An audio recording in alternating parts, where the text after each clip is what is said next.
Jumia Black Friday Diketina. C'est du 6 au 30 novembre jusqu'à 80% de réduction. Et Guinée-Bissau, comptant pour les éliminatoires de la CAN 2022. Le travail a démarré dans la tanière. Une partie du groupe a entraîné sa première séance d'entraînement cet après-midi au stade de Lat Dior de Thiès. Des sessions à huis clos dans ce contexte Covid.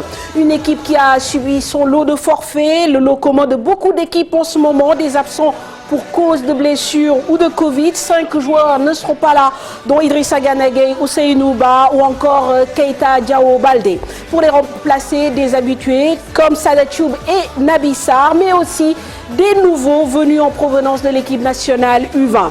Des rencontres importantes car leur gain sera synonyme de qualification à la prochaine phase finale. Comment aborder ces matchs? Nous en parlons avec nos deux invités ici présents. Pape Lamine Conté, ancien entraîneur du Dakar Université Club qui s'occupe désormais de la formation, et Salif Diallo, confrère de l'agence de presse sénégalaise. Nous serons également en duplex avec l'international sénégalais et gardien de but Edouard Mendy, auteur d'un excellent début de saison avec Chelsea, qui a sûrement des fourmis dans les pieds pour cette double confrontation contre son autre pays, la Guinée-Bissau. Fin de cumul de fonctions pour les sélectionneurs en équipe nationale. La décision a été prise par le comité exécutif de la Fédération sénégalaise de football, un COMEX qui a pris une batterie de mesures que nous commenterons sur ce plateau. Tournoi de l'UFOA dont nous serons le pays hôte du 20 au 29 novembre. La composition des poules connue depuis vendredi. Et enfin, le TFC et Giraffe de Dakar, eux aussi, connaissent leur premier adversaire pour les tours préliminaires de la Ligue africaine des champions et de la Coupe CAF. Voilà pour le sommaire. Merci de votre fidélité. Bienvenue à tous. Cher Tidiane, bonsoir. J'ai envie de dire Salif Diallo. Cher, bonsoir. Bonsoir, mon plateau.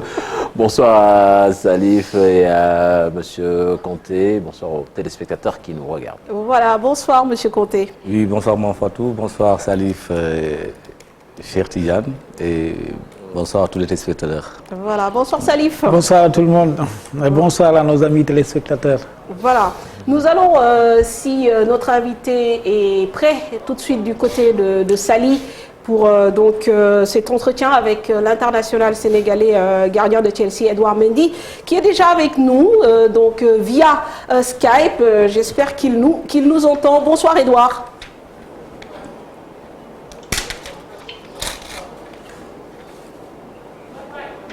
Bonsoir Edouard Mendy.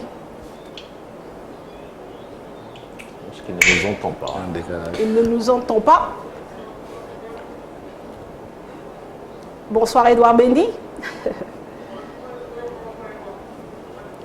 Alors, nous allons le retrouver dans quelques instants. Si on peut essayer de voir au niveau de la régie, si on peut l'entendre, puisque je pense qu'il a d'autres contraintes. Mais nous allons nous également parler, Salif et Monsieur Conté, de l'actualité de cette tanière avec, vous le savez, cette première séance d'entraînement qui s'est déroulée ce lundi après-midi au stade Lat Dior de Thiès. 9 joueurs sont arrivés hier soir. L'équipe du Sénégal va tenir une seule séance quotidienne durant toute la semaine, entrecoupée par le match de mercredi contre les Durtou, un match prévu à 16h, toujours au stade Lat Dior de Thiès. Et les Lions vont s'envoler pour Bissau samedi matin, à la veille de leur match à l'extérieur. Toutes les séances ici au Sénégal se tiendront à huis clos, contexte Covid oblige. Il y aura également 2 conférences de presse virtuelles, la veille du match et le jour du match. Et à l'image de beaucoup d'autres équipes, le Sénégal a enregistré un certain nombre de forfaits par rapport à la liste initialement donnée par le sélectionneur national. Exit Ousseynou Ba, Gana Gueye, blessé vendredi soir lors du match entre le PSG et Rennes. Saliou 6, blessé, tout comme Diao Baldé Keita. Famara Diédhiou, lui, est absent à cause du coronavirus. Des absents qui ont été remplacés, entre autres, par Naby Sarr, défenseur de Huddersfield en Championship. Alpha Djounkou, latéral droit, évoluant avec la réserve de Manchester City. Formose Mendy, autre défenseur central, qui peut aussi jouer sur le côté droit et ont signé avec Bruges en début de saison. Sada Thioub, attaquant excentré de Angers, et Boubacar Fall, gardien de l'équipe nationale des U20, car Bingourou Kamara est aussi arrivé avec une blessure. Voilà pour le point sur le groupe Salif. Aujourd'hui, malheureusement, le Sénégal est logé plus ou moins à la même enseigne que les autres équipes, les blessures qui se succèdent un peu dans le groupe. Oui, à un certain moment, je pense que les gens ont eu peur. On avait même dit qu'il y a un chat noir qui traînait autour de la tanière, tellement il y avait des forfaits. Mais bon, au-delà de l'état physique des joueurs, il y a surtout cette affaire de Covid-là qui met une épée de Damoclès sur la tête de tout le monde. Je pense que toutes les sélections nationales, en Afrique, aussi bien en Afrique qu'en Europe, ils ont aujourd'hui un gros souci. Comment organiser la logistique? On espère que tout va se passer très bien jusqu'à mercredi et jusqu'à dimanche, parce que rien n'est moins sûr. On a vu ce qui s'est passé contre la Mauritanie au mois d'octobre. Donc rien n'est moins sûr. C'est extrêmement compliqué d'organiser des matchs pendant cette pandémie du Covid. Bon, heureusement, dans notre pays, les autorités sanitaires ont réglé vraiment, on leur dit un grand bravo. Ils ont réussi un fabuleux boulot par rapport à cette affaire-là. On espère pouvoir vivre 2 grands matchs contre la Guinée-Bissau. C'est un derby zonal. Il faut pas prendre le match par-dessus la jambe. Même si c'est la Guinée-Bissau, ça va être un match extrêmement compliqué. On espère que tout le monde sera safe, comme on le dit en anglais, pour aborder la rencontre. Alors cette fois-ci, on va retourner du côté de Diamniadio en espérant que Edouard nous entend très bien. Edouard, bonsoir.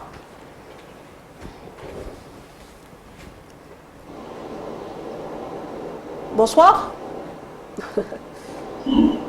Bonsoir. Voilà, Edouard, merci déjà de nous accorder cet entretien. Vous êtes actuellement dans la tanière. Bon, un peu votre sentiment, Salif le disait tout de suite, le contexte pandémie nous a éloignés les uns des autres pendant quelques mois. Qu'est-ce que vous ressentez quand vous revenez sur Dakar et au Sénégal? Beaucoup de plaisir. C'est toujours plaisant de revenir dans son pays. Surtout que ça faisait 1 an qu'on n'avait pas pu y retourner, en tout cas pour moi personnellement. Parce qu'au mois de juin et juillet, c'était compliqué de rentrer en Afrique. Donc oui, c'est très plaisant de revenir ici. Alors parlons de cette double confrontation. Est-ce qu'elle revêt un rôle particulier vous concernant, puisque on sait qu'il y a quelques années encore, vous alliez rejoindre la sélection de la Guinée-Bissau? Non, ça n'a pas de rôle en particulier. Voilà, on est des joueurs de foot. Je suis joueur du Sénégal.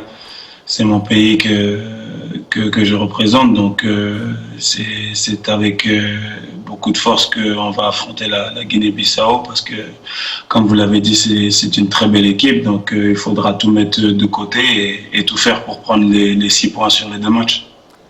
Voilà, justement, c'est l'objectif, hein, je pense, pour se qualifier très rapidement à cette Coupe d'Afrique. Maintenant, il y a 1 mois, nous avons subi une défaite qui nous a mis un coup au moral à nous, observateurs, aux supporters, et certainement vous aussi, à vous, joueurs.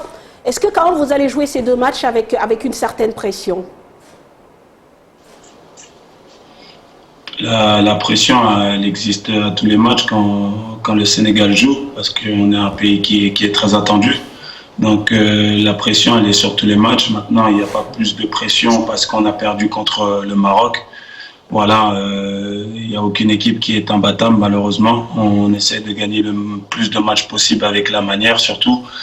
Mais voilà, contre le Maroc, ça ne s'est pas passé comme on voulait. Mais il y a eu aussi le contexte avec beaucoup de nouveaux joueurs. Donc il y a certains qui doivent assimiler les demandes du coach. Donc voilà, tout ce contexte a fait que il y a eu ce résultat à la fin. Mais comme voilà, comme je vous l'ai dit, on est en apprentissage, on prépare la CAN, on prépare les éliminatoires de la Coupe du Monde. Donc il faut qu'on continue à grandir et surtout quand les matchs couperés comme la Guinée-Bissau arrivent, il faut répondre présent et prendre les 6 points. Justement, qu'est-ce qu'il faudra rectifier par rapport au match contre le Maroc? Vous l'avez regardé, vous? Oui, bien sûr, regardez. Après, on sait qu'il faudra mettre beaucoup plus d'intensité et il faudra qu'on soit beaucoup plus clair dans nos intentions de jeu. Mais sur ça, je me fais pas de soucis. C'est vrai qu'on n'a pas beaucoup de temps pour travailler et assimiler les demandes du coach, surtout pour les nouveaux. Mais en tout cas, on a des principes bien ancrés. On les met en place dès qu'on joue. Je pense qu'il y a quelque chose qui se dégage de cette équipe. Donc, il faudra le mettre en place contre la Guinée-Bissau. Alors, Edouard, Mamfatou l'a dit tout à l'heure, cette équipe quand même sort d'une défaite un peu difficile face au Maroc. Et comment est-ce que vous sentez vos partenaires? Est-ce qu'ils ont la pression, cette pression de la défaite ou bien d'un mauvais résultat dans un match couperé? Non, non, pas du tout. Comme je vous l'ai dit, ça fait partie du foot. Les défaites, elles font partie du foot. Il faut savoir les accepter. Et ce qui va nous faire grandir, justement, c'est de tirer des enseignements de cette défaite pour justement appliquer ce qui n'a pas été pour le prochain match. Donc, ce match contre le Maroc, voilà, on est le Sénégal, on veut gagner tous les matchs, mais il faut savoir aussi s'incliner certaines fois et tirer les enseignements de ces défaites pour justement être plus fort à l'avenir. Alors sur le plan individuel par rapport à la sélection, est-ce que vous êtes un peu frustré de ne plus jouer ces matchs depuis presque un an, sachant qu'il y a eu aussi l'épisode de la CAN où vous avez dû aussi voilà, vous arrêter en phase de poule. Est-ce que ça vous trotte un peu dans la tête? Non, ça me trotte pas dans la tête parce que, comme vous pouvez le voir aujourd'hui, je suis ici et je réponds encore présent. C'est les aléas du football, les blessures. Il faut faire avec. Il faut juste travailler pour revenir plus fort et pour aider l'équipe nationale. Moi, aujourd'hui, voilà, je suis remis de ma blessure. Tout va bien, Dieu merci. Donc, je suis là pour aider l'équipe. Et non, il y a en aucun cas, il y a une appréhension ou quelque chose d'autre dans la tête. Une frustration. Alors très rapidement, on va parler aussi de Chelsea hein, avant de vous laisser aller à vos soins. Edouard, ses débuts prometteurs qui vous exposent un peu à la face du monde. Bon, le clean sheet, le record de clean sheet s'est arrêté samedi malheureusement. Vous avez encaissé un but contre Sheffield, mais auparavant il y a eu quand même 5 matchs où vous n'avez pas encaissé de but. Et votre arrivée correspond clairement à l'embellie de résultats des Blues. Quel est votre impact dans cette équipe déjà? Mon impact, je suis pas, c'est pas moi qui vais vous le calculer ou vous le donner. Moi, en tout cas, je sais que voilà, dès que le coach fait appel à moi, j'essaie de donner le meilleur de moi-même. Je travaille fort à l'entraînement pour continuer ma progression. Et voilà, je prends les repères avec les joueurs. Maintenant, c'est vrai qu'il y a quelques Français dans l'équipe, donc c'est facile de prendre ses marques. Ils m'ont bien intégré, mais comme tout l'ensemble du club, c'est-à-dire le staff, le coach, les joueurs, tout le monde a tout fait pour que je m'intègre rapidement et dans les meilleures conditions. Donc, on a envie d'être bon tout de suite sur le terrain. Donc, aujourd'hui, l'équipe tourne. On a eu une petite période où, voilà, parce qu'il y a eu beaucoup d'arrivées, donc il fallait trouver les automatismes. On est en train de mettre ça en route et on voit de très bons signaux. Donc, à nous de continuer sur cette lancée pour faire de belles choses cette saison. Voilà, Edouard, en l'espace de 3 ans, quand même, vous passez de la 2e division à Chelsea. Comment est-ce qu'on peut parler de revanche sur le destin? Revanche, non. Destin, oui, je pense qu'après, c'était mon destin. Il fallait que je m'accroche à mon rêve d'être footballeur professionnel. Je m'accroche à cette envie de jouer dans le monde pro en travaillant sans relâche, en ne comptant pas mes heures de travail et ça a fini par payer. Maintenant, je sais que voilà, c'est pas une fin en soi, c'est toujours une remise en question quotidienne. Il faut toujours donner le meilleur de soi-même tous les jours, surtout dans ce genre de club où voilà, à tous les postes vous avez des très très bons joueurs. Donc il faut donner toujours le meilleur de soi-même et continuer à performer et même surperformer quand on est aligné dans l'équipe. Alors, depuis quelques mois, on joue sans public. Quand on parle de l'Angleterre, forcément, on pense à la ferveur du public dans chaque stade. Est-ce que vous avez hâte de découvrir les supporters de Stamford Bridge? Et est-ce qu'il y a quand même un petit vide en ce moment quand vous jouez les matchs comme ça à huis clos? Oui, un gros vide. Pour quelqu'un comme moi, surtout qui qui est vraiment un suiveur assidu du championnat anglais quand j'étais en France. C'est vrai que depuis que je suis ici, bah, c'est quelque chose qui manque beaucoup, mais qui manque beaucoup partout, j'ai envie de dire, en Europe où le huis clos est mis. Donc non, c'est quelque chose qui manque, mais c'est une question de sécurité publique, c'est une question de santé publique. Donc il faut suivre les recommandations, il faut attendre et continuer à prier et espérer que la situation se stabilise et s'améliore, et après on pourra profiter de ce magnifique stade avec ce public et aussi en sélection avec tous nos fans. Bien sûr. Le dernier mot, ce sera peut-être à l'endroit des supporters sénégalais. Ils sont très très nombreux à vous suivre, et comme je le disais, le fait que vous ayez rejoint aussi un grand club vous expose sur le plan international. Qu'est-ce que vous avez envie de dire à tous ces supporters qui vous envoient des messages, qui vous suivent sur les réseaux sociaux, qui vous encouragent désormais chaque week-end, même s'ils le faisaient avant? J'ai envie de les remercier. Je peux pas répondre à tous les messages, mais j'ai envie de les remercier de leur soutien, de leur message d'encouragement, de tous leurs petits messages très très sympas envers moi. C'est vraiment quelque chose qui me touche, surtout voilà, quand on reçoit les messages du peuple sénégalais, c'est quelque chose qui fait chaud au corps. Ça donne encore plus de force, et voilà, j'espère les revoir bientôt dans les stades, et surtout on va donner le meilleur de nous-mêmes pour, en les attendant, enregistrer des victoires pour nous qualifier rapidement pour cette CAN. Merci Edouard, on vous souhaite un excellent regroupement, un bon match mercredi et bien sûr dimanche prochain pour cette double confrontation contre la Guinée-Bissau, comptant pour les 3e et 4e journées de ces éliminatoires de la CAN 2022. Excellente soirée et merci de nous avoir accordé cet entretien. Merci.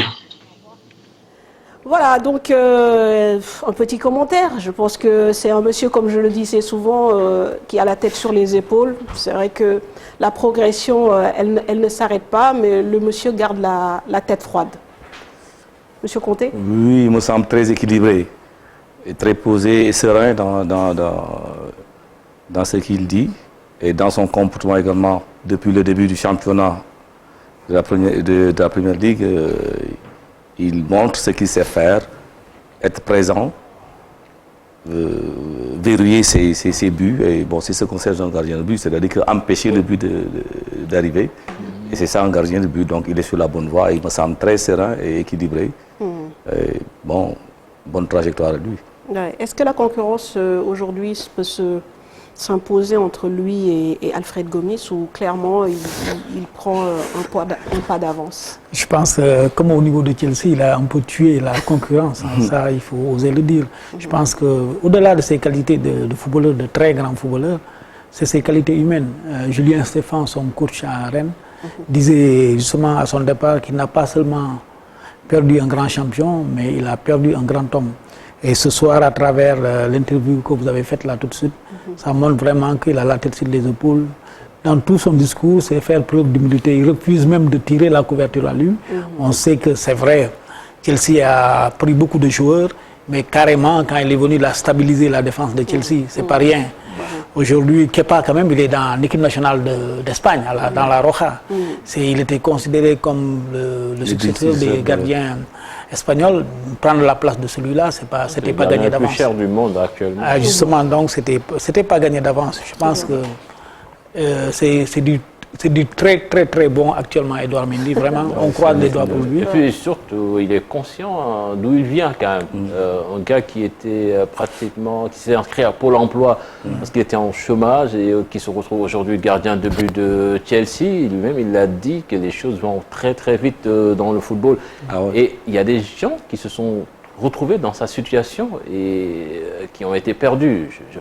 Il y a de cela une semaine, on nous a parlé d'un jeune garçon à Manchester City qui n'a pas été conservé et qui s'est suicidé. C'est extrêmement difficile. Donc, ce qui veut dire que il a eu le courage de rebondir et c'est ce qui a fait qu'aujourd'hui qu'il est là et qu'il joue sans pression. En tout cas, on le remercie de nous avoir donné cette possibilité d'échanger avec lui et surtout qu'il puisse parler à ses supporters et à ses téléspectateurs. On va reparler évidemment de cette équipe nationale du Sénégal. On a parlé des absents, mais peut-être pas assez. Je pense, Salif, vous avez évoqué ce contexte très difficile de Covid, mais il y a aussi un autre aspect qu'on ne peut pas omettre, c'est aussi l'enchaînement des matchs en ce moment. C'est l'effet pangolin. Voilà, exactement, entre les éliminatoires des compétitions internationales, entre la Ligue des champions, le championnat. C'est vrai qu'il y a beaucoup de matchs qui s'accumulent et on voit que c'est l'hécatombe dans pratiquement toutes les grosses équipes. Gana Gueye qui se blesse pratiquement 3 fois en 2 mois. On a Ansu Fati également du côté du FC Barcelone. Quelqu'un comme Alcantara du côté de Liverpool. Est-ce qu'on joue trop? Les entraîneurs sont en train de se plaindre actuellement par rapport au rythme de match. Le rythme semble démentiel à un certain niveau. Et les entraîneurs se plaignent et ils disent que c'est quasiment insupportable maintenant ce rythme d'entraînement et les matchs se jouent à des niveaux vraiment très très élevés. Et la préparation physique, on ne sait plus à quel sens se vouer pour maintenir le joueur en forme, pour éviter des blessures. C'est vrai qu'il faut une excellente hygiène de vie aujourd'hui pour demeurer et durer dans le football professionnel. Mais tout de même, c'est décidé ainsi. Aujourd'hui, il faut être très très compétitif pour participer au l'hygiène de vie même ne résout pas tout. Mais regardez Rennes-PSG. Dans un match, le PSG perd 4 joueurs. Et avant ça, il y avait Neymar, Mbappé, qui s'était blessé à Nantes, d'autres quand même. Vous savez, il ne faut pas négliger. Faut pas négliger. Quand on parle d'hygiène de vie, il ne faut pas juste parler de récupération. C'est-à-dire le comportement des joueurs. Parce que pour Paris Saint-Germain, par exemple, aujourd'hui, c'est vrai, ces gens-là jouent leur nom, mais quand même, ils abusent un tout petit peu de certaines sorties. Ils sont plus canalisés. Mais ça, c'est à leur risque péril. Quelque part aussi, ils n'ont pas fait de préparation hivernale comme il le fallait, parce qu'il y a eu... C'est une nouvelle donne dans ce contexte Covid. Les gens ne sont pas entraînés convenablement, les préparations physiques ne sont pas faites comme d'habitude, mais les entraîneurs, il y a des spécialistes. Aujourd'hui, le domaine physique, il y a des spécialistes qui te permettent... Mais apparemment, ça ne résout pas tout, puisque ça n'arrête pas de... Mais c'était prévisible. Par exemple, si on prend une équipe comme Liverpool, quand même, c'est la sobriété. C'est pas un club bling-bling comme les stars du Paris Saint-Germain. Et pourtant, regardez hier Arnold, sa blessure. On sent que c'est l'enchaînement des matchs, c'est la fatigue. Et en première ligue aussi, ils ne se mettent pas au niveau des autres championnats en matière de changement. Ils ont mis 3 alors que les autres sont à 5. Et l'Angleterre, c'est pratiquement le championnat où on joue le plus de matchs quand même. Je pense que la règle des 3 changements-là, quand même, ils doivent voir cela. Alors, on va revoir, si vous permettez, les messieurs, les renforts appelés par Aliou Cissé par rapport à ses absents. Donc, les absents, on les rappelle, il y a Ousseynou Ba, il y a Gana Gueye, il y a Saliou Ciss, il y a Diao Keita Baldé et Famara Diédhiou. Et puis, donc, ça, ce sont les forfaits de cette équipe nationale. Et pour les remplacer, il y a quand même des nouveaux, comme je le disais, comme Formose Mendy, qu'on va apprendre à découvrir, même s'il a joué, je pense, avec les U20. Alpha Djounkou, dont on parlait la semaine dernière. Donc Boubacar Fall qui avait remplacé déjà Edouard Mendy lors du précédent match contre le Maroc. Et je pense que oui, c'est les 5 qu'on fait venir. Naby Sarr, on l'avait déjà découvert. On dirait qu'il y a quand même, on fait bouger les lignes, notamment sur les côtés, Saliou. En fait, ce qui est intéressant d'abord, qu'il y a ce système de base communicant entre les sélections. Quand on voit la sélection U17 qui est allée à la Coupe du Monde, beaucoup ont été promus dans l'équipe de Dabo avec les U20. Aujourd'hui, on retrouve des U20. Déjà, c'était le cas de Crépin, c'était le cas d'Ismaël Sarr et d'autres. Et aujourd'hui, on trouve des U20 de 2019 dans l'équipe nationale. Ah, c'est bien, ça veut dire que des gens vont travailler ensemble. Maintenant, il faut aller au-delà. Aller au-delà de ça. Djounkou, déjà, après ça, Coupe du Monde, beaucoup de gens ont parlé de lui, avec ton ami Adam Ndiol, qui a parlé de lui. Je pense que oui. Mais sauf que là, et puis quand même, je note une petite incohérence chez ces deux-là, parce que Djounkou, c'est lui qui a mis sur le banc Formose lors de la Coupe du Monde. Il jouait au même poste, même si on nous dit que Formose il est polyvalent aussi, mais quand même en équipe nationale, on l'a connu arrière droit, surtout lors de la CAN U20 qui s'était déroulée au Niger. Il avait très bien joué, de très bonnes prestations, mais à la Coupe du Monde, C'est Dionkou qui l'a relégué sur le banc de touche et aujourd'hui les deux se retrouvent Oui, en mais équipe est-ce qu'on nationale. n'aura pas d'ailleurs une pléthore de joueurs sur le côté droit, un peu au détriment du côté gauche, même au milieu de terrain aussi? En tout cas, en termes numériques, c'est pas, on n'a pas remplacé poste pour poste. Non, je pense qu'il n'a pas remplacé poste pour ça. Mais bon, c'est un problème de riche. Je pense tant que ces jeunes-là sont là, je pense, bon, par rapport aux informations que j'ai reçues, est-ce que certains jeunes n'ont pas été appelés pour la sélection U20 parce qu'il y a certains qui sont encore sélectionnables sur les U20. Je pense au cas de Formose. Formose, oui, effectivement, Ouais, parce que même dans le communiqué, c'est bien libellé. On a essayé avec Ibrahim Mbaye et Lamine Gassama qui sont blessés. Du coup, on a fait appel aux joueurs de l'équipe nationale U20. Ça a été bien précisé. Exactement. Donc, du coup, on pensait à lui parce qu'il joue dans la réserve de Manchester City. Et surtout, à droite, on a des problèmes. À gauche aussi, on a des problèmes. À droite, on a des problèmes. Je crois qu'on n'est pas bien servi. Et surtout, ces temps-ci, Sabaly n'est pas dans la meilleure de ses formes, dans la meilleure forme de sa vie. C'est que le dernier match d'ailleurs de Bordeaux, il n'avait pas joué. Donc, son match contre le Maroc, c'est vrai que c'est toute l'équipe qui n'avait pas marché. Mais lui, il était en dessous de sa valeur. Donc, oui, je pense, oui. Pour cette fois-ci, quand même, Aliou Cissé, on peut dire qu'il a fait une liste cohérente. Voilà, on applaudit quand même le fait d'avoir des U20 quand même dans cette sélection. Même l'équipe, le fait que, parce qu'il y avait un problème de lien au milieu de terrain, le jeune Kanouté, ainsi de suite, que l'autre qui marche très fort actuellement avec Paris FC, Moussa Fanam. Oui, je pense, oui, il faut oser. Parce il faut se projeter sur 2022. C'est aussi loin et proche à la fois, donc il faut commencer à mettre du 109. Très bien. Alors, voilà, Monsieur Conté, par rapport à justement cette liste, les changements, c'est vrai que voilà, on a dit... Mais pourquoi tu l'appelles M. Conté? Mais bon, j'ai rien dit. Donc voilà, on s'est dit que voilà, à un moment donné, il fallait entre guillemets faire bouger un peu les lignes, notamment sur les côtés, même si on a l'impression qu'il y a plus un penchant pour le côté droit que le côté gauche. On n'a encore pas trouvé peut-être la perle rare, ou en tout cas, on n'a pas fait appel à certains joueurs. Bon, maintenant, vous, cette liste, elle vous paraît vraiment cohérente, sortir un peu, voilà. Au grand dame de Salif, c'est pas parce qu'il a convoqué ces joueurs qu'il les fera jouer. Ça, c'est l'habitude d'Aliou Cissé. Il peut vous appeler, mais il maintiendra. Il est un peu conservateur, il me semble, trop à mon goût quand même, parce que normalement, cette passerelle U17, U20, elle doit exister depuis très longtemps. Et pour ma part, l'opportunité était, à la suite de cette CAN-là, d'engager des changements révolutionnaires, si vous voulez, parce que il est conscient que les Sénégalais, tout le temps que l'on joue, gagnent mais se plaignent. Parce que il y a quand même quelque chose qui leur manque. Cette fluidité dans le jeu, cette maîtrise d'un match à partir de fondamentaux sûrs. C'est vrai qu'aujourd'hui, au niveau des flancs, c'est le parent pauvre. Sur les flancs, cela pourrait peut-être l'inciter à rénover. Chez les arrières plutôt. Oui, jouer avec peut-être trois défenseurs. Parce que devant, quand même, je pense qu'il y a de la matière. C'est derrière, vous savez, il a la chance d'avoir Kalidou Koulibaly qui peut tirer au niveau de l'axe central n'importe quel joueur avec lui. Pour ma part, depuis la dernière fois, il aurait dû peut-être lancer le jeune Ndiaye avant qu'il n'aille vers Barcelone, il risque de se perdre. Moussa Ndiaye. Moussa Ndiaye. Okay. Et c'était le moment de trouver non seulement la paire pour accompagner Kalidou, mais également pour le remplacer très bientôt, parce que c'est des gens qui auront atteint un certain... Mais Moussa Ndiaye, je ne veux pas te couper, mais les gens se posent des questions de savoir, des techniciens, est-ce que le défenseur central, axial, c'est son meilleur poste? C'est le poste où il doit évoluer. Et là, on est en train de chercher un homme à gauche. Je pense que il a du talent. Il par peut contre, évoluer. Bon, mais non, mais là quand même, il est blessé. Là, il joue pas avec la réserve de Barcelone. Non, mais ça, c'est des problèmes administratifs.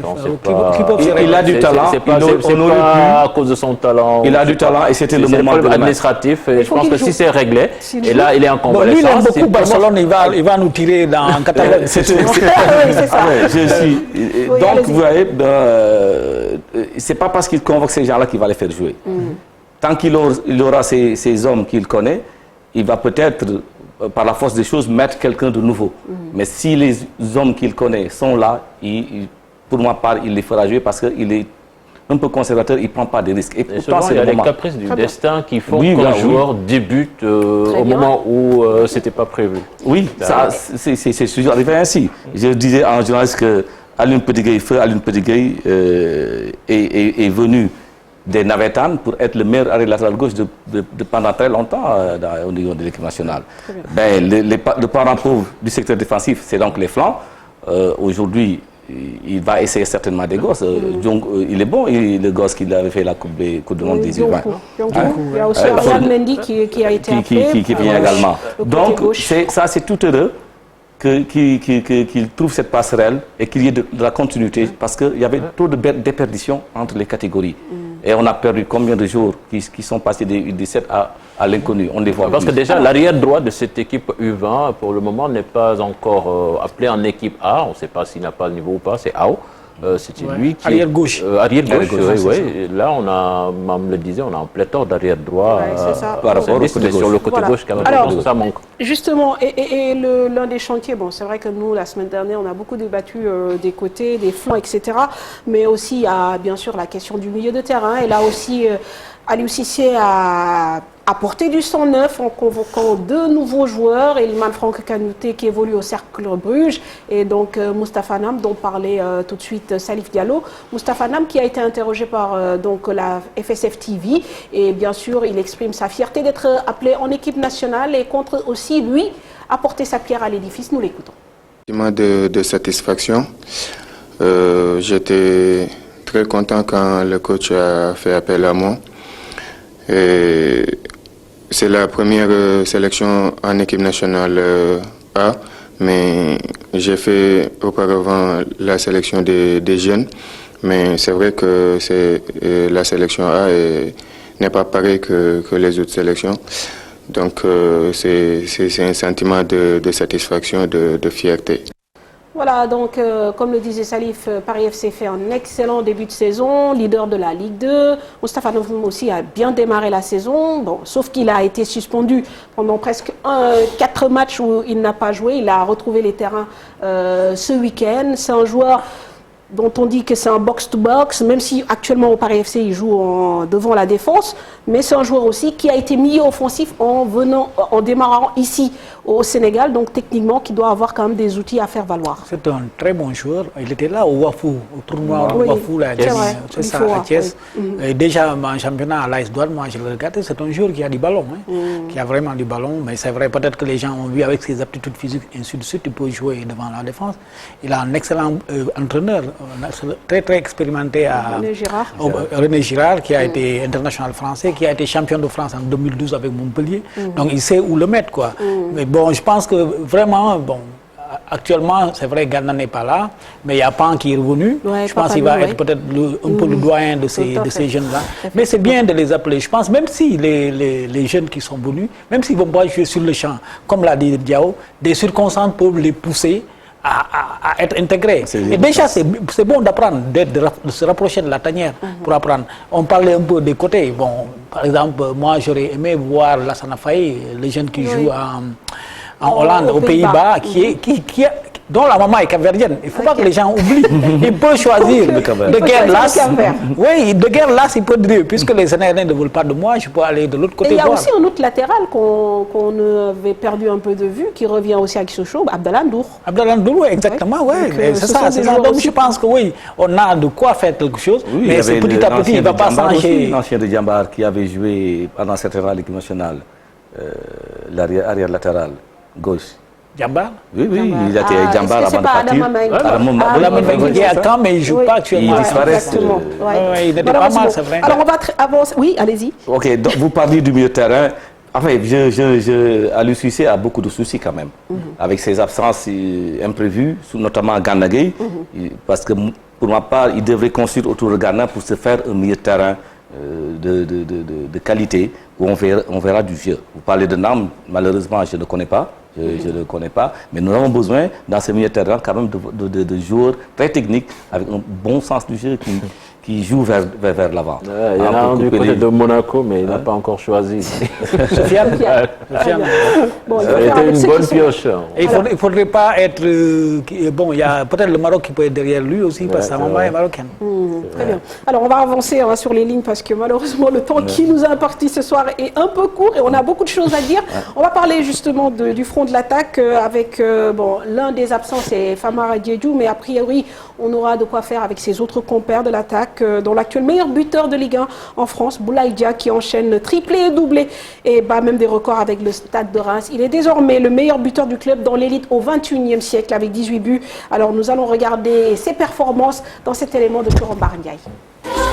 Comme meilleur buteur du club de Reims dans l'élite au XXIe siècle, Boulaye Dia enchaîne les bonnes performances avec Reims qu'il a rejoint depuis 2018. Le Sénégalais vient d'ailleurs d'atteindre la barre des 50 matchs joués. Convoqué par Aliou Cissé après la double confrontation des Lions face à la Guinée-Bissau en éliminatoire de la CAN 2022, il a entraîné sa première sélection le mois dernier à l'occasion de la fenêtre FIFA. Boulaye Dia sur une très belle dynamique en championnat de France et qui avait montré aussi de belles choses lors de son entrée contre le Maroc. C'est un joueur vraiment... La plupart de ses buts, comment il les marque en pleine surface. Habib Diallo, il marque tous les buts presque dans la zone critique. Oui, mais il faut que quand même, il est plus joueur. Il est bon, il a du ballon. Il a du ballon, il passe dans le jeu. Dans son mouvement, côté droit, côté gauche. Dans son mouvement, il est très bon, il est intenable, il dérange les défenses. Mais tu as beau bouger, si le ballon n'arrive pas, qu'est-ce que tu vas faire de tes mouvements? Il faut arriver à créer un link entre les lignes. C'est-à-dire que si la transmission n'est pas bonne pour faire des transitions défense-milieu vers et organiser une attaque, c'est ça. Parce que mon problème avec la façon de faire Aliou Cissé, c'est-à-dire, bon, vous travaillez en huis clos tout le temps, mais au moins vous devez travailler des stratégies ou des phases de jeu qui vont mettre le but probable. A priori, nous n'avons pas cela.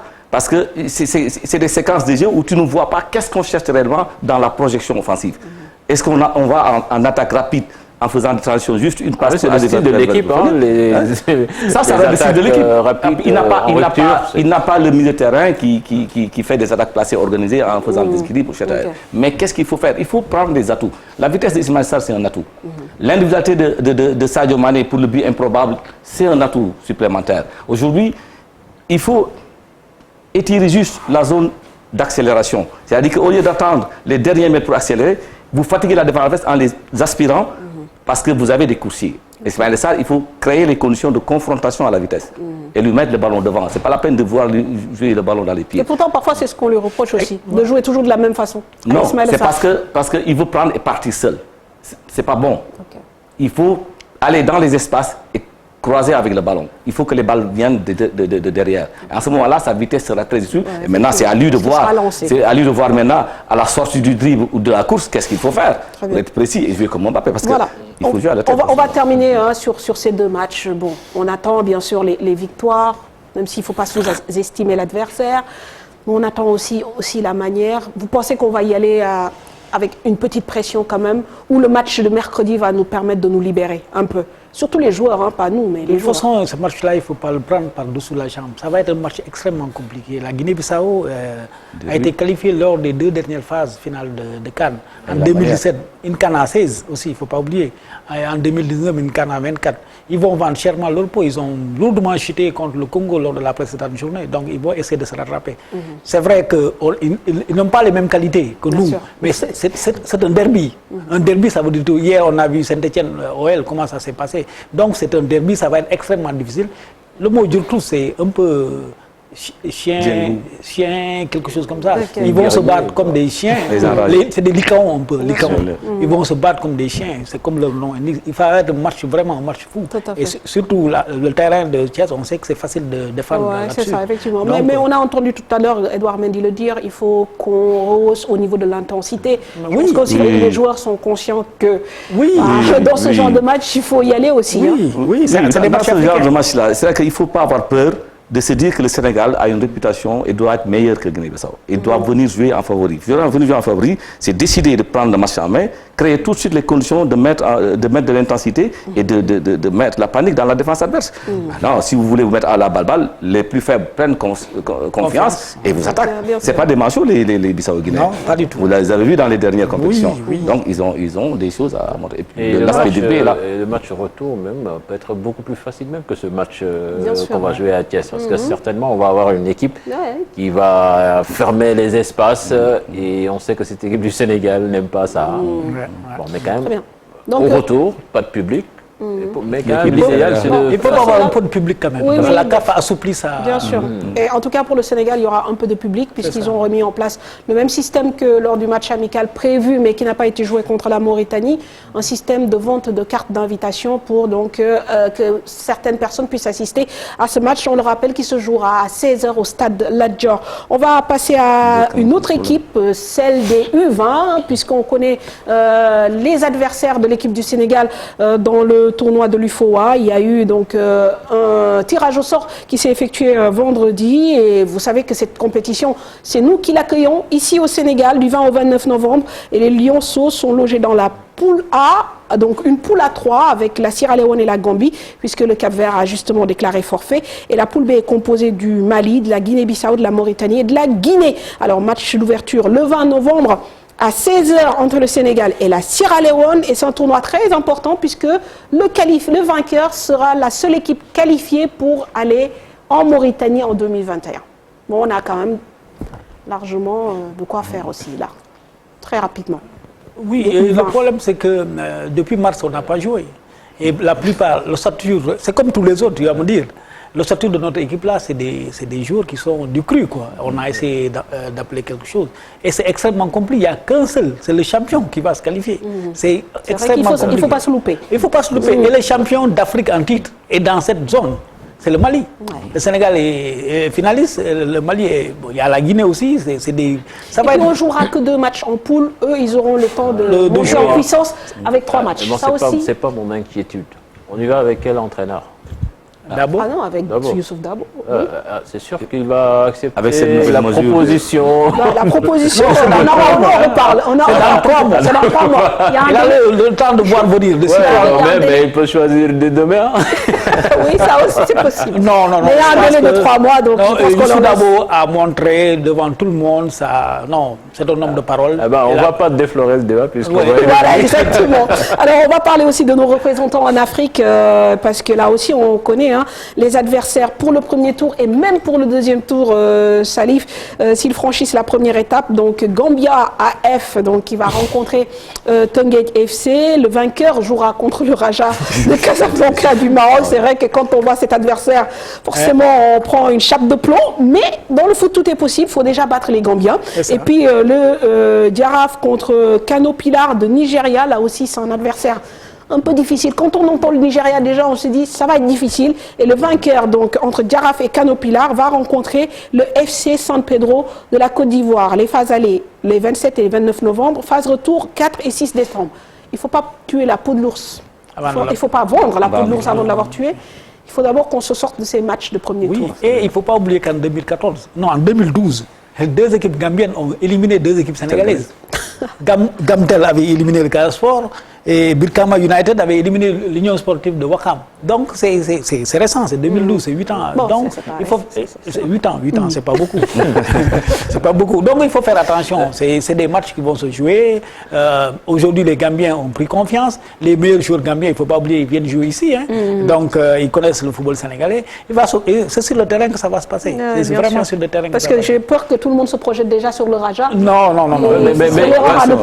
Mais quand même, ce serait bien de les battre parce que si on maintient l'ancien système, si tu gagnes les Gambiens, c'est déjà une qualification pour le tour préliminaire de la Coupe CAF. Ouais, parce que tu peux jouer encore un tour de plus à la Coupe CAF pour intégrer la phase de poule de la CAF. Ça veut dire que déjà, si vous battez les Gambiens, vous vous offrez en sursis en Afrique. C'est ça, exactement. Ça veut dire que c'est un match extrêmement important qu'il faudra gagner.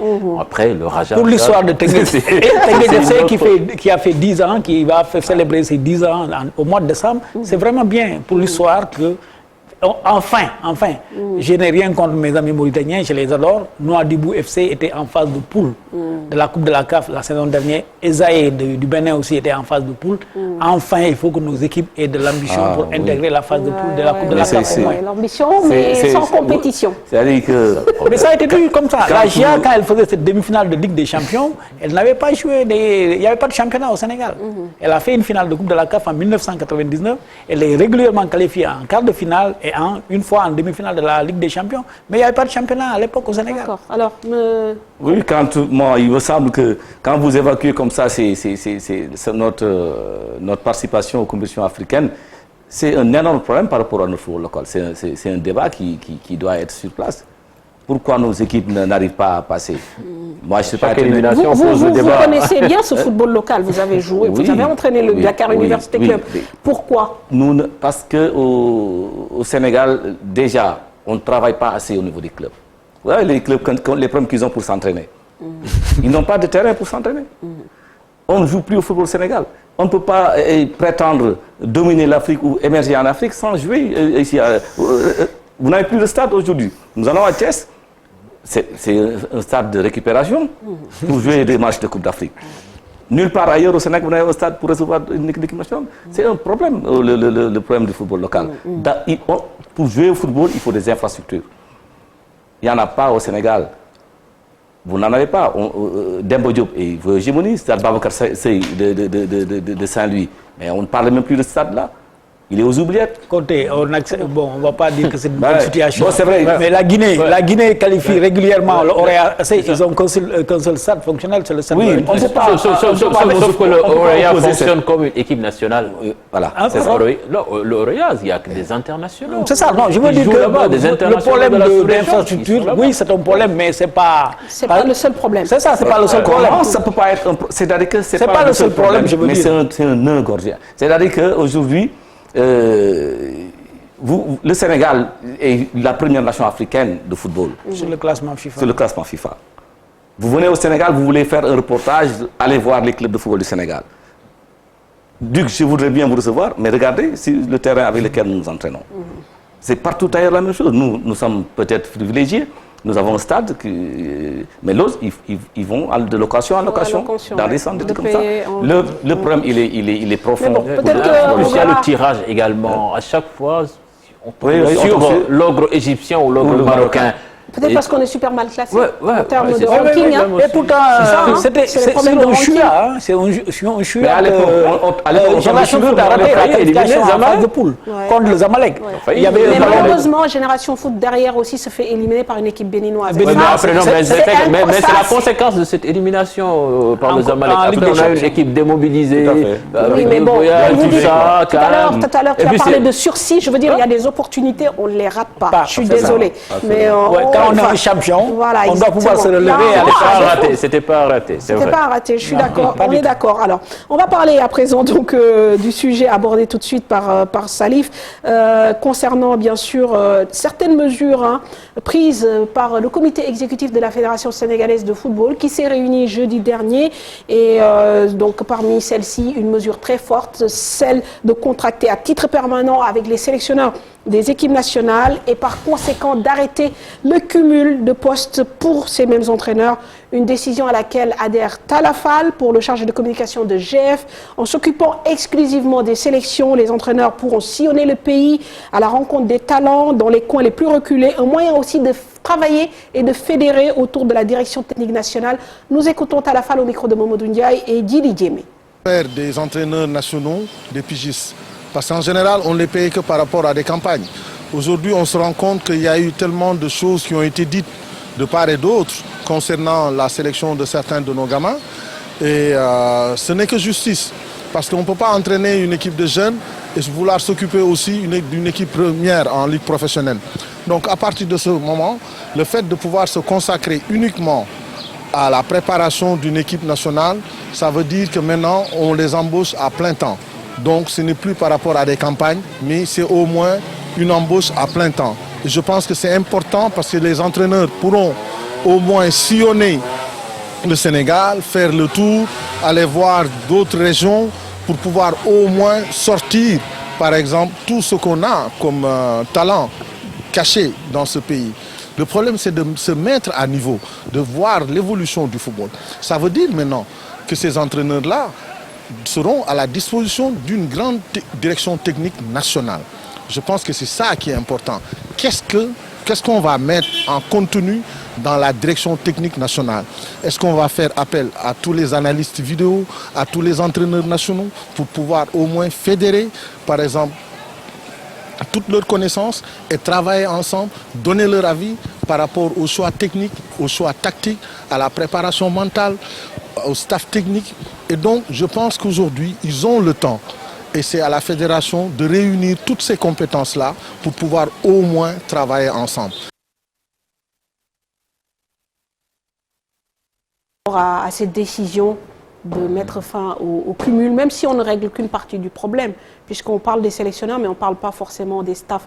Vous, en tant que technicien, évidemment, il est plus simple de travailler avec une sélection, de se consacrer à celle-ci et de faire le travail toute l'année, à temps permanent. Mais le problème est de savoir, faut-il faire ce qui se fait partout ailleurs et qui est normal, ou faire avec nos réalités? Qu'est-ce qui se passe dans la petite catégorie? Vous connaissez des compétitions en petite catégorie au Sénégal ici, qui se jouent régulièrement? Et vous voulez que cet entraîneur-là se ronge les pouces en attendant? Non, pas les compétitions, les compétitions de petite catégorie. En équipe nationale. Je parle des petites catégories. Mais il faut d'abord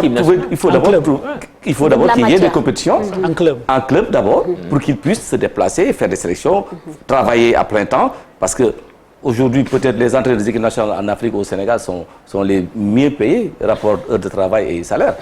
Parce qu'aujourd'hui, ils ne regardent pas le championnat du Sénégal. Vous avez 5 jours pour convoquer des joueurs pour mettre en place une équipe. Bon, écoutez, il y a beaucoup de choses qui posent problème pour le développement de notre football. Et en plus, est-ce que c'est bon pour un entraîneur de coacher 5 matchs dans l'année, parfois même moins? Ça, c'est vrai. Non, vous savez, il n'y a pas que ça, quand même. Mais quand même, c'est la quintessence du boulot de l'entraîneur. Mais il n'y a pas très longtemps, même l'entraîneur de l'équipe senior avait son club. Là-bas, les craintes étaient, à un certain moment, avec Madi Koyaté, on avait l'ossature de l'équipe de police en équipe nationale. C'est peut-être ça les craintes qui font que c'était pas la meilleure chose. Mais aujourd'hui, pour les petites catégories, je pense qu'on n'a pas besoin de nous ôter de le savoir-faire pour les équipes de championnat, pour attendre des tournois qui ne viennent jamais. Mais aujourd'hui, quand même, moi, je remarque que quand même, les compétitions aussi en petite catégorie se multiplient. Sur l'année, vous avez au moins 3-4 grands tournois. International. Oui, évidemment, mais il faut travailler en amont, c'est-à-dire des regroupements comme par exemple ce qui se passe avec les U20, depuis presque 2 mois, ils sont en regroupement, le sélectionneur, il est mobilisé là-bas, il a un club qu'il ne voit pas forcément, donc aussi, est-ce que c'est pas... Encore, il était prévu l'année dernière des compétitions en U17 et en U20. Oui, ça va être fait en conformité avec la Ligue Pro. C'était clair. Et des gens, c'est vrai que ce n'est pas encore développé, mais dans les ligues régionales, les gens jouent. À Dakar, les gens ont plus de problèmes par rapport à la difficulté de terrain. Ça, c'est de deux. On va voir les compétitions, de plus en plus de compétitions au niveau des zones. L'UFOA A, l'UFOA B, ainsi de suite. Ça, il faut préparer ça. Ensuite, on a parlé de relève. Aujourd'hui, le Sénégal est connu, peu ou prouve la vérité ou pas, comme un grand vivier à travers le monde. La preuve, c'est le transfert de Pape Boubacar Gadiaga au Maroc, où les gens l'emploient, parce que les gens... Il y a même d'ailleurs l'analyse vidéo de Génération Foot qui est au Maroc aussi. Justement, Ablaye Seck aussi. Donc, ça veut dire que les gens pensent... Vrai ou pas que les Sénégalais sont en train de travailler? Oui, je pense que la fédération, c'est l'une de ces décisions les plus utiles. Très bien. Que les sélectionneurs, les entraîneurs nationaux s'occupent des sélections nationales, que des clubs là... Au risque, comme le disait Cher, de perdre un peu en savoir-faire. Non, il y a toujours des entraîneurs. Ici, il y a toujours des entraîneurs. Regarde ce qui va se passer. Tengued FC, le gars est branché sur l'équipe nationale U20. Tengued FC est en train de préparer une compétition africaine. C'est compliqué. Non, mais il a bien allié les deux. Mais c'est pas l'objectif. Une fois, il a été performant en même temps que l'équipe nationale U20. C'est pas l'idéal. C'est pas l'idéal. La preuve, l'année dernière, il y avait un tournoi en Arabie Saoudite. C'était son adjoint qui avait coaché l'équipe. Est-ce que c'est pas ça qui est à l'origine de cette décision? De toute façon, c'est pas l'idéal. L'idéal, c'est qu'un entraîneur national s'occupe de sa sélection. Bien sûr. Alors, il y a aussi une autre information importante. Pour moi, c'est la fusion des attelages techniques des équipes nationales locales et U23, sur proposition du directeur technique national. Bonne ou pas bonne décision? Moi, Moi, je crois que la direction technique nationale, c'est une grosse nébuleuse aujourd'hui. Il faut le dire. C'est un entraîneur qui... J'ai beaucoup de respect pour vous. Attends, Salif, la direction technique nationale a la charge de développer le football. La philosophie, la politique du football... Tout passe par la direction technique nationale. Moi, je ne me souviens pas, on joue depuis très longtemps, depuis peut-être Mahmoud Wade ou autre, d'un directeur technique qui faisait tous les mois, par exemple, des séminaires d'enrichissement et qui décidait d'orientation tactique. Parce qu'il parlait du profil du jeune Sénégalais. À l'époque, moi, il disait qu'il nous faut jouer sur la vitesse parce que nous avons des ailiers. À l'époque, c'est des ailiers de petite taille. Il faut travailler avec un 4-3-3 depuis les petites catégories pour qu'en équipe nationale, on ait... C'est des trucs comme ça qu'il faut... C'est ça la décision sur nationale. la question précise de la fusion, parce que c'est vrai que l'équipe nationale locale, il n'y a pas beaucoup de compétition. L'équipe U23, c'est pratiquement Je ne comprends pas cette fusion-là. C'est-à-dire qu'Aliou Cissé devrait... Non, U23 et équipe nationale locale. Joseph Koto et Serigne Saliou Dia. Voilà, exactement. Fusion des attelages techniques. Oui, mais sauf que aussi, ces deux équipes nationales-là, quand même, elles n'ont pas les mêmes objectifs. L'équipe nationale U23, c'est souvent une équipe qui se bat pour se qualifier aux Jeux Olympiques. Avec des joueurs de moins de 23 ans. Et l'équipe nationale locale, on peut retrouver des trentenaires là-bas. Je ne sais pas quel est le projet. Mais justement, peut-être en revoyant le critère d'âge. Le critère d'âge, au lieu d'avoir une équipe nationale avec des trentenaires, on fera une équipe nationale locale avec des jeunes. Plus de compétition aux U23. Est-ce que ce n'est pas discriminatoire, ça aussi? Parce qu'il y a des joueurs aussi. L'équipe locale, et le championnat en sera encore beaucoup plus. Parce que notre championnat national, le joueur qui joue ce championnat n'a aucune ambition. On ne le regarde même pas. Donc, affaire à suivre. Il y a aussi la programmation de la CAN de beach soccer. J'ai listé différents points pour lesquels, comment dire, le comité exécutif va proposer les dates du 23 au 30 mai à la CAF pour qu'on puisse l'organiser au Sénégal, puisque le Sénégal a été désigné pour accueillir cette CAN de beach soccer. La convention de partenariat entre les fédés sénégalaises et marocaines, ça porte déjà ses fruits. On voit qu'il y a pas mal de matchs amicaux qui sont en train de se jouer et certainement la fédé sénégalaise aura l'occasion de se faire prendre en charge sur ses sorties. Parce que il faut toujours penser à la bourse. Le démarrage des compétitions nationales, maintenu au 2 janvier. Et donc la fédération qui va continuer aussi d'appuyer la Ligue sur les aspects liés à son fonctionnement et aux frais d'arbitrage, mutualiser les commissions de marketing de la FSF et de la LSFP.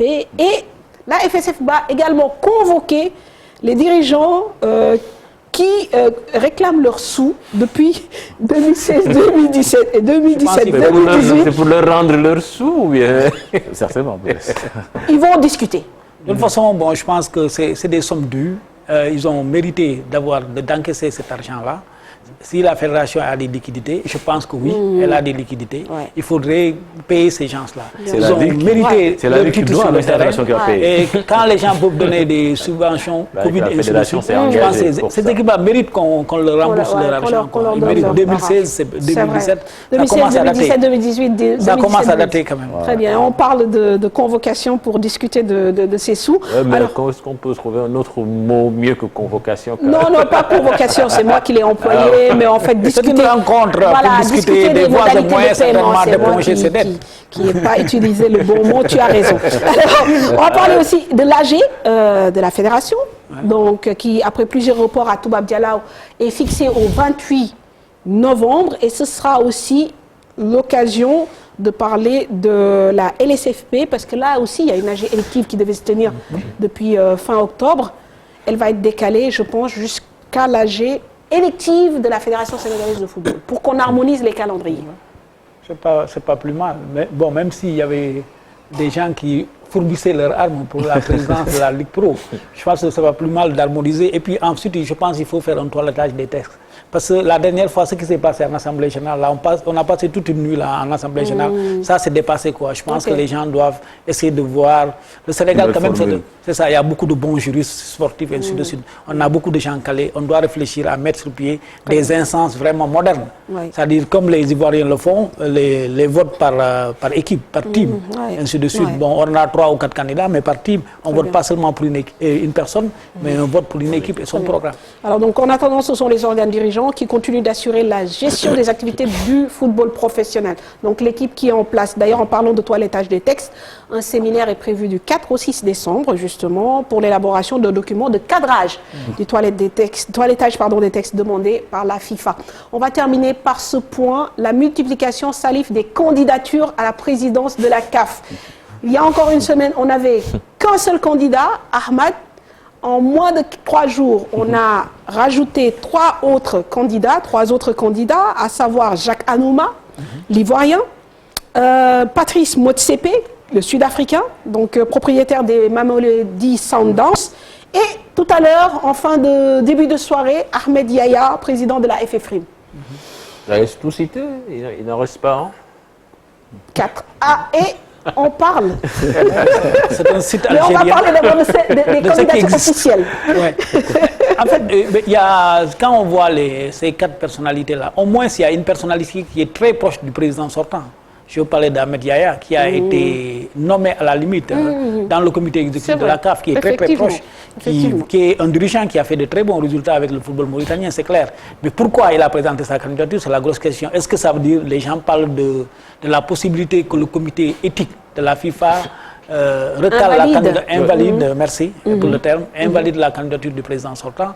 On parle d'autres candidatures qui vont venir. Dont celle d'Augustin Senghor. C'est ça, il y a un journal algérien qui l'a écrit aujourd'hui. Bon, en tout cas, c'est la première fois, depuis que moi je suis le football, qu'il y a autant de candidatures à la... Ahmad a ouvert la boîte de Pandore. C'est ça. Mais est-ce que ça ne fait pas croire que cette candidature, justement, du président sortant va être invalidée?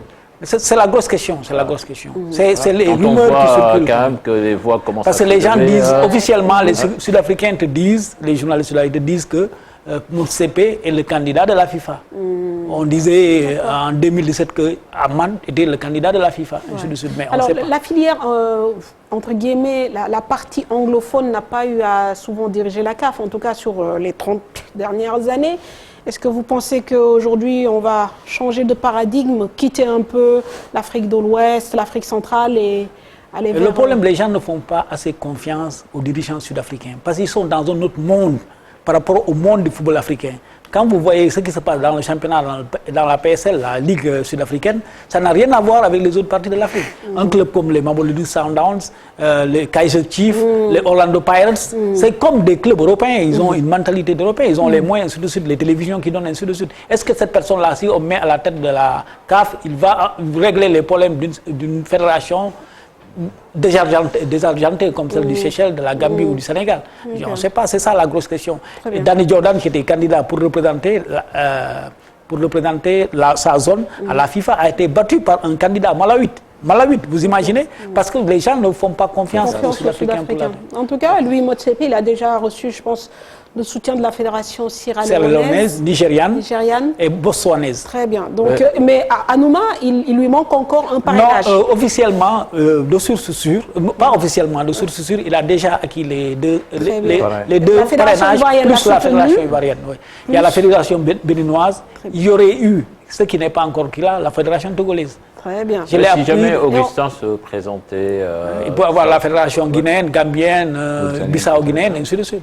Et les répercussions à la FSF, pour les élections prochaines. L'un n'empêche pas l'autre. Hein. Non, c'est pas ça ne cumule pas. Ça se cumule pas. Non, bien sûr. Ça va ouvrir aussi la voie aux multiples candidatures à la fédération sénégalaise. Et puis la Fédé veut éliminer les cumuls, même s'il y a un là-bas qui cumule les fonctions de ministre. Très bien. D'ailleurs, je l'ai vu en commentaire. Il faut commencer le toilettage par devant sa porte. Alors, on va parler à présent, pour terminer cette émission, du foot européen, avec tout ce qui s'est passé un peu en France. Vous avez vu Ndiagayad, buteur sur une passe décisive de Lamine Gueye pour le FC Metz. Vous avez vu la très belle prestation aussi de Boulaye Dia avec ce doublé en Angleterre. Man City et Liverpool qui se sont quittés sur un score de parité, mais le penalty provoqué par Sadio Mané leur permet d'ouvrir le score avec Mohamed Salah. En Espagne, c'est le Real qui concède une lourde défaite devant Valence. Et en Allemagne, c'est le Bayern qui prend encore le dessus sur Dortmund. C'est parti avec Modoufal. La 10e journée de Ligue 1 est jouée ce week-end. L'FC Metz a arraché le nul devant Dijon, un but partout. Pape Ndiagayad a égalisé à la 21e minute. Lamine Gueye aussi était décisif. Ça marque à la 13e minute du côté de City. Gabriel Jesus va égaliser à la 31e minute et sort final 1 but partout. Chelsea enchaîne vainqueur de Rennes, 3 buts partout. Ce mercredi, en Ligue des Champions, Chelsea enchaînait alors un 5e match consécutif sans encaisser le moindre but, toute compétition confondue. C'est la grâce au Sénégalais Edouard Mendy, mais le record s'estompe. Le Sénégalais vient d'encaisser un but face à Sheffield United qui a ouvert le score. Au final, Chelsea gagne 4 buts en Allemagne. Le Bayern s'impose à Dortmund et met encore en championnat d'Allemagne à l'issue de la 7e journée. En Espagne, le Real Madrid s'est complètement effondré 4 buts à 1 face à Valence dimanche soir en clôture de la 9e journée de la Liga et a essuyé sa 2e défaite de la saison. Voilà, un week-end de Liga qui provoque des sourires et des déceptions, bien sûr, selon qu'on est catalan ou madrilène. Alors, maudit virus, la boule Salif encore reportée jusqu'en 2021. La Basket African League. Oui, ça devient un serpent de mer. On espère que ça va venir. Non, c'est vrai, c'est quelque chose de très intéressant pour le basketball africain. Vivement, enfin, qu'on trouve une solution à ce corona-là, pour qu'on puisse faire les activités sportives. Mais c'est une très bonne... et puis si c'est en début, si c'est en début 2021, c'est pas mal quand même. C'est 2021, c'est dans 2 mois. De toute façon, il faut que ça se joue. Je pense que c'est bien, il faut avoir des compétitions de haut niveau en Afrique. C'est bien, c'est bien. Voilà, merci Salif de nous avoir accompagnés. Monsieur Conté, merci beaucoup de nous avoir accompagnés ce soir. Au plaisir de vous recevoir encore sur ce plateau. Cher, merci. Excellente soirée à tous. L'occasion pour moi de remercier Adia Galerie pour la tenue. Merci Adia. Et dans quelques instants, retrouvez ce documentaire exceptionnel sur ce qui se passe en ce moment, le phénomène de migration via les pirogues avec Kep Soutiam dans Diaspora. Excellente soirée et à lundi prochain. Au revoir.